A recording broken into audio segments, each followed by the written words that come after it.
Hi, Rose Webster here. I really hope Dr. Hodkinson and Reiner Fuellmich hear my message. Because here's the reality here. 75% of the lethal shock is due to gram-negative bacteria.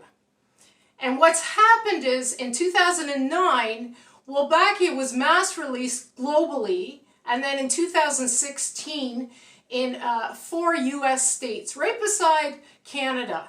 And I alerted our government in 2016, Dominic LeBlanc, and he referred my letter on to Jane Philpott, never heard from her. Dr. Tam ignores it. The entire medical community ignores it.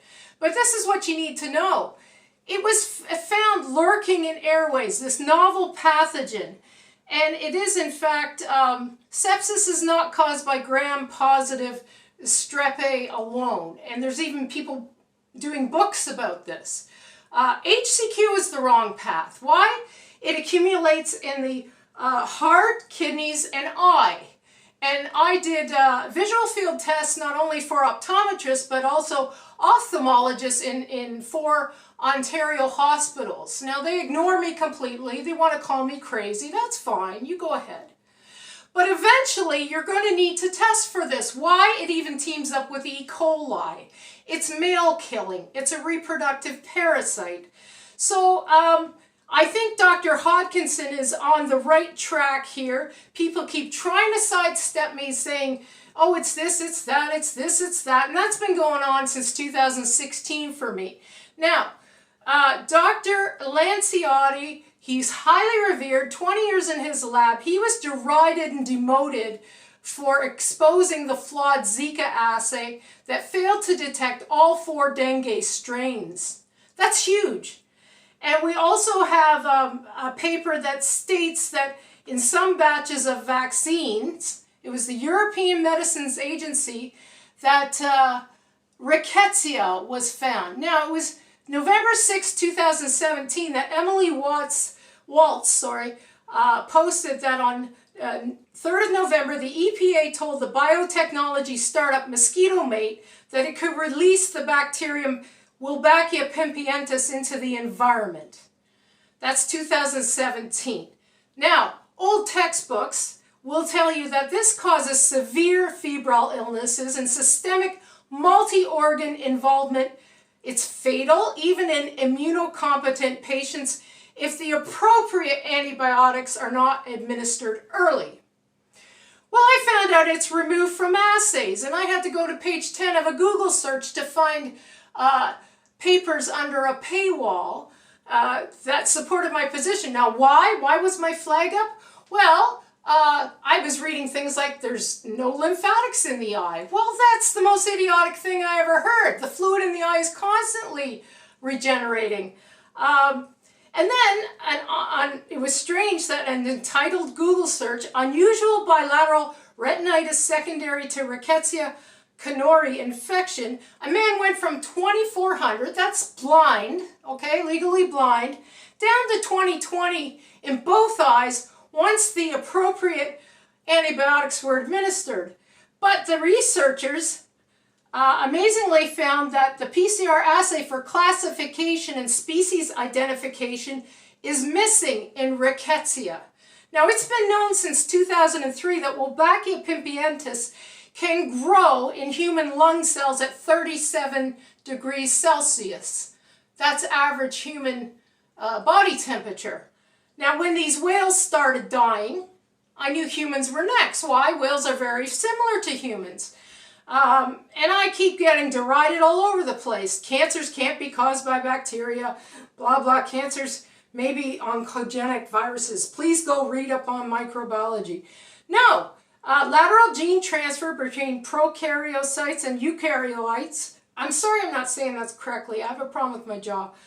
But originally, LGT was thought to occur primarily between closely related bacterial species through 3 primary mechanisms: transformation, transduction, and conjugation. Bacterial DNA, such as Wolbachia, may integrate into the safe regions of the human genome, but there is also a possibility that BDI, that's bacterial DNA integrations, could cause deleterious mutations that promote carcinogenesis. In other words, yes, Wolbachia can cause cancer. And Chen et al. Found that out in 2014 and warned the world, but it's only cited by 5 people. Now, the early speaker with Reiner, Fuellmich, I don't want to say his name, mentioned P53 cancers. All it takes for some cancers is a mutation. Now, what I did with Zika is there was a research team that sourced out that when they went through all the different genetic variances of the 40 strains, they spent a year, the one with the serine to asparagine substitution, not normally done in genetic engineering, seemed to cause the most pathogenic problem. My sense is that these viruses, including corona, open the door for Wolbachia to come in and kill its host, and it's male killing. So you are hearing 80% with Zika get no symptoms, but then suddenly we had shrunken baby heads, right? Images of that from Brazil. And the male babies died, the females barely survived, shrunken heads, right? You didn't hear about that. And then everybody, oh, it's just, I don't know, it's pesticides.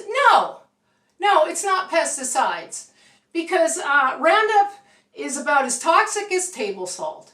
So who funds Wolbachia? We got Wellcome Trust, which is why Jessica King is gagged. She doesn't have her doctorate, but she was onto this. It's only about 5 women that figured this out, and everybody's hush. And now they want to push HCQ and some spike protein. You have to test for Wolbachia, because if it's in some batches, plus in the environment, what I think spike proteins do, it's sort of like a lint brush effect, okay? It's like these spiked proteins help the Wolbachia latch on. And the presence of a virus facilitates the invasion of Wolbachia. Strobe and Talchoy, 2015. I've been at this since 2016. A PhD in medical parasitology tried to plagiarize me, even tried to get me to edit some final draft she was going to leave my name off of. And recently I found out someone else tried to plagiarize me. So more people are going to die if you don't get this tested for in our blood supply, any excised tissues. Veterinarians for sure would see the early signs, because wild species are the first to show signs of this kind of thing. Insectivores are down 51%. Okay, it's not wind farms killing birds. Aerial insectivores are down. Well, the birds of prey were up. So it's not wind farms either. So we got all kinds of crazy ideas, but the gist of it is billionaires are funding this. It will kill mostly men. It will weaken our military. And the reason why, you know, it's not necessarily females being sterile that's the problem. Men are probably going to be more affected. The good news is it's treatable. Dr. Conover, may he rest in peace, invented the tetracycline class. Doxycycline could probably save a lot of lives.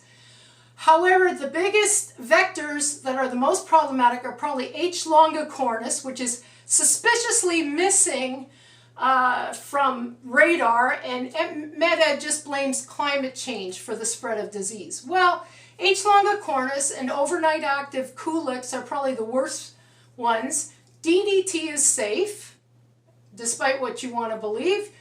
All I want to say is this very urgent. So I would just, one thing is our stats show that people live longer that had COVID. So it's not even a disease, okay? You live 2 to 3 years more with it. The research finds in Canada. Scotland and Netherlands finds that too. So yes, there is something out there. And yes, it will be willful negligence for a long time and a lot of malpractice suits. So I'd get this on assay, start testing the blood supply, and start holding the billionaires responsible for it. Because we have 12-year-olds being enticed with ice cream to take these deadly vaccines. And if police can charge an 11-year-old with putting pins in a little Halloween candy. Why aren't we shutting down the people putting the needles in 12-year-olds without parental consent? Thanks for listening. I hope it's my last.